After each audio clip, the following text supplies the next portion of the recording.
nome é Fabrícia, sou professora de língua portuguesa e neste vídeo iremos realizar a correção do Plano de Estudos Tutorado para o 9º ano do ensino fundamental, o PET. Vamos lá fazer a correção da última semana? Semana 4. Vamos lá?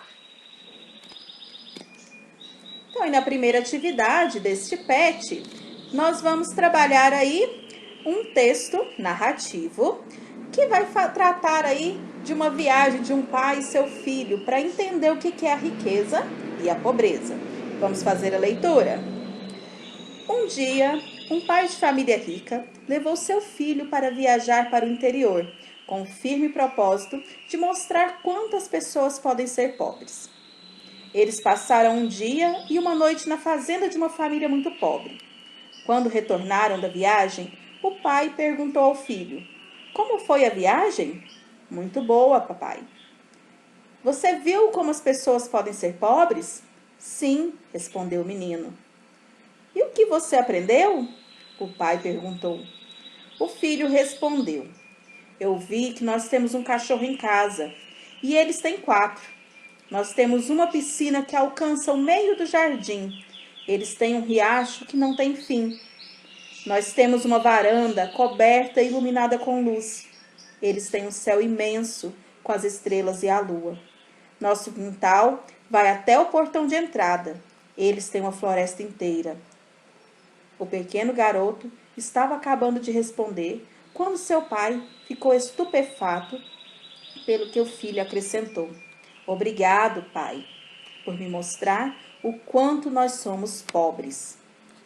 Então, é um texto aí do Solimar Silva, tirado do livro Histórias para Encantar e Desenvolver Valores, da editora Vozes, edição aí de 2015. Então, a gente vê que é um texto que ele traz aí uma mensagem, né? Ele traz aí uma moral ao final dele.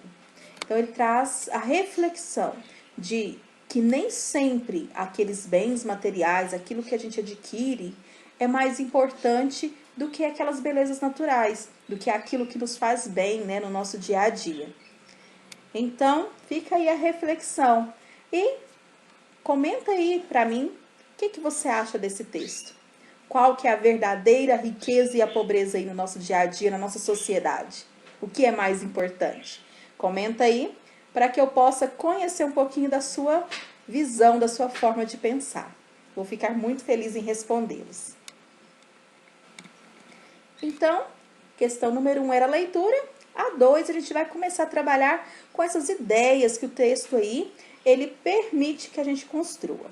Então, vamos lá. Na questão número 2, perceba que o texto se constrói por meio da oposição de pensamentos. Oposição são coisas contrárias, né? No que se refere à definição de riqueza e pobreza. Ele pede para você explicar a referida oposição, ou seja, você vai explicar que ideias opostas foram essas que construíram aí essa reflexão do texto. Então, a gente vai ver que o autor, ele vai enumerar as posses das pessoas ricas e das pessoas pobres ali do texto, né? Daquele pai e aquele filho de situação financeira ali bem prestigiada e daquelas pessoas humildes de onde eles foram dormir ali naquela pequena fazenda. Então, de um lado, as posses que o dinheiro pode comprar, de outro, as belezas naturais que as pessoas, que aquelas pessoas ali pobres ali do texto, elas podiam desfrutar no seu dia a dia, né? Que elas tinham acesso ali ao dia a dia e que dinheiro nenhum poderia pagar. Então, nessa questão número 2, você vai explicar isso. Essa questão aí, bem crítica, bem reflexiva, que leva-nos a pensar nas riquezas naturais que nós possuímos, que devem ser preservadas, né? Então, um texto que ele vai levar um pouquinho para essa questão da preservação das riquezas naturais, que são tão valiosas, mais valiosas até, segundo o autor do texto, né? Que os bens materiais, que as posses, né? Que as pessoas possuem. No número 3, ele já vai trazer uma questãozinha um pouquinho mais técnica, um pouquinho mais voltada aí à parte gramatical. Ele vai trazer aí 2 trechinhos do texto. Nós temos e eles têm, que vai se repetir ao longo do texto E isso ajuda na construção da oposição de ideias mencionadas aí na questão número 2. Então, você vai identificar a que se referem os termos destacados abaixo. Então, o termo nós temos, ele se refere a quem? Então, ele se refere ao pai e o filho, que são de família rica. E o termo eles têm vai se referir à família pobre, na casa de quem eles foram passar aí um dia e uma noite. Na questão número 4, pede para você reler um trechinho do texto. O pequeno garoto estava acabando de responder quando seu pai ficou estupefato pelo que o filho acrescentou. Obrigado, pai, por me mostrar o quanto nós somos pobres. Ele pede para você notar que foi empregada a palavra estupefato. Você já conhecia essa palavra? Conta aí para mim. Para expressar a reação do pai diante da descoberta do filho. Identifique outros vocábulos, ou seja, outras palavras, que poderiam ser colocados no lugar da palavra citada, sem interferir no sentido do texto. Então, para fazer isso, a primeira coisa que você deve fazer é buscar um dicionário e procurar o significado dessa palavra. Vocês lembram que nos outros vídeos das primeiras semanas, eu falei com vocês que é importante essa leitura atenta, né? Que você leia o texto, busque o significado de palavras que você desconhece. Isso amplia seu vocabulário e permite que você entenda o texto mais profundamente. Então, é isso que ele pede para você fazer aqui. Então, vamos lá no dicionário. Estupefato é um adjetivo, ou seja, da qualidade. Na medicina, quer dizer entorpecido, imobilizado por medicamento próprio. Ou seja, aí quase que uma pessoa que utilize-se de anestesia, né? Para ficar entorpecido, não sentir a dor. Número 2, que é um significado aí figurado, é aquele que experimentou ou experimenta certo imobilismo decorrente do sentimento de pasmo diante de algo que não se espera. Alguém que está assombrado, admirado, perplexo, estupefacto. Então, eu vou utilizar um dos significados. Então, esse primeiro significado, que é o da medicina, ele não se enquadra aqui, né? O pai não levou uma anestesia aí para ficar entorpecido. Então, eu vou utilizar o sentido figurado, né? Então, eu posso substituir aí essa expressão por assombrado, admirado, perplexo, atônito. Qualquer uma dessas opções aqui vai se encaixar perfeitamente no texto sem que este perca seu sentido. No número 5, explique o porquê da utilização do sinal de aspas em quase toda a extensão textual.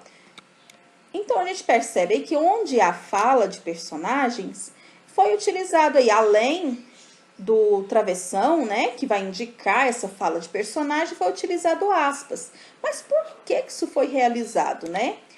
As aspas, elas vão ser utilizadas para marcar durante o texto as falas da personagem. Então, é uma marca a mais, né? Uma forma a mais de você aí mostrar que essa voz aí não é a voz do narrador, que aí é a voz reproduzida, a fala reproduzida das personagens aí que aparecem, que é do pai e do filho, ok? Então, ela vai indicar essa fala dentro do seu texto. Então, aí na questão número 6, justifique o emprego da vírgula nesses trechos em que o filho exprime a sua opinião sobre a viagem que fez. Então, são dois trechinhos aí do texto. Muito boa, papai. E obrigado, pai, por me mostrar o quanto nós somos pobres. Então, nesses dois casos aqui, nós vemos que o filho, ele fala alguma coisa e aí ele traz o nome do pai dele, ele faz um chamamento, ele destaca aí para quem e com quem ele está conversando. Na língua portuguesa, nós chamamos isso de vocativo. Então, esse chamamento durante o diálogo, essa marca aí dentro das falas para indicar com quem está falando, a gente chama de vocativo. E elas sempre são separadas por vírgula, seja aparecendo aí no final ou no início de uma frase, ou seja, no meio da frase, como é o caso do segundo exemplo aí. Na questão número 7, ele fala sobre a omissão, ou seja, um termo que não aparece. Oracional, tem a ver com a oração. Vocês lembram que oração é uma frase em que vai haver um ou mais verbos.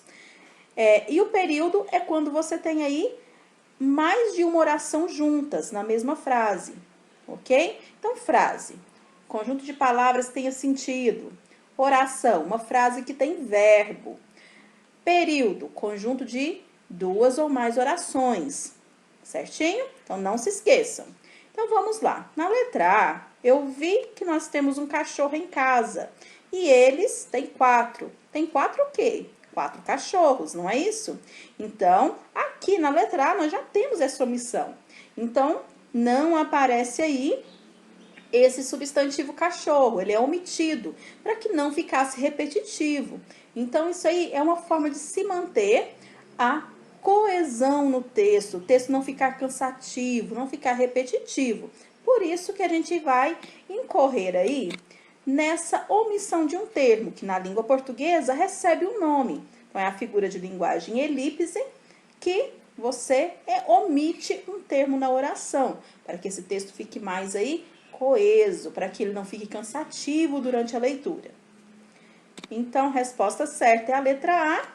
Na letra B, nós não temos nenhuma omissão, né? Ó, nós temos uma piscina que alcança o meio do jardim. Eles têm um riacho que não tem fim, então não houve omissão.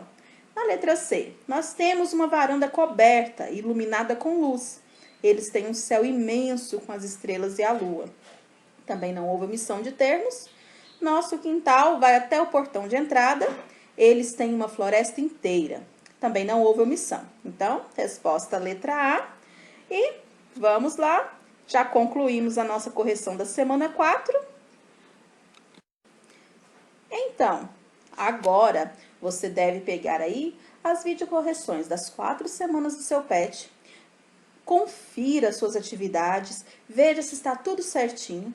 Entre em contato com seus professores e envie essas atividades. É muito importante que você faça aí esse contato com seus professores, para que você não perca esse vínculo com a escola. E, mais importante do que entregar a atividade, é você estar aprendendo. E você estar em contato com seus professores vai permitir que esse aprendizado aí seja um aprendizado de sucesso. Então, pessoal, beijos. Espero que meu vídeo tenha te auxiliado. Então, se ele te ajudou, se ele te auxiliou nas suas atividades, compartilhe com mais colegas. E, se você gostou, aperta aí, dá um joinha para mim, para que eu possa continuar aí fazendo mais vídeos. E se inscreva no meu canal. Então, aguardo vocês aí para as próximas correções. Beijos no coração!